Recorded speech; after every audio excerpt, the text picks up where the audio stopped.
المغربية ترى أنها قامت بخطوة تاريخية تجاه الأمازيغ بعد عقود من النقاش حول الحقوق الثقافية لهذه المجموعة الأصلية في شمال إفريقيا. الإنجاز كبير ربما، ولكن هل يعتبره الأمازيغ كافيا؟ وما هي المطالب التي سيسعون إليها في المستقبل؟ الكتابة بهذا الحرف الأمازيغي كانت محرمة في المغرب قبل بضعة عقود فقط، لكنها هي اليوم تدرس في المدارس الرسمية. ما تحقق جزء من مطالب هؤلاء، وهم ناشطون مغاربة يطالبون باعتماد الأمازيغية لغة وطنية منصوصا عليها في الدستور، وهم يمثلون عموما 3 مناطق لسانية في المغرب. بعضهم من المتحدثين بثريفيث في الشمال، خاصة في مناطق الحسيمة وتازة والناظور، وطريقتهم في النطق والكلمات أقرب إلى أمازيغية سكان منطقة القبائل شمال شرقي الجزائر. المكون الثاني هي تمازيغت، ومعظم الناطقين بها يعيشون في سلسلة جبال الأطلس المتوسط والكبير التي تتوسط المغرب.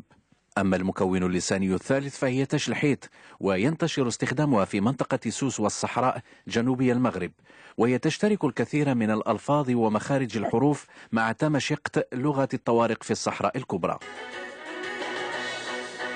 المغرب خطى في الأيام الأخيرة خطوة ترى حكومة الرباط أنها تاريخية ببدء البث التجريبي لقناة ناطقة بالأمازيغية. تبث هذه القناة لمدة 6 ساعات يوميا و10 خلال نهاية الأسبوع، وكانت من المطالب التي لطالما انتظر المدافعون عن الثقافة الأمازيغية تحقيقها.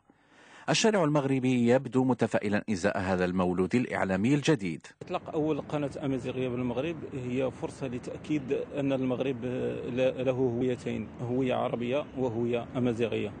لكوني أمازيغي فأنا سعيد لتأسيس هذه القناة الأمازيغية، لأن العديد من الأمازيغ لا يتكلمون اللغة العربية ولا يفهمونها.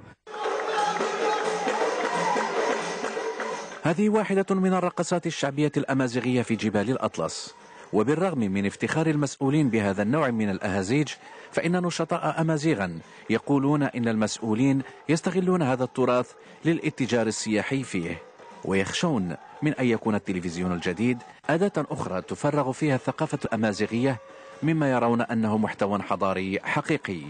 عبد الرحيم الفارسي، BBC.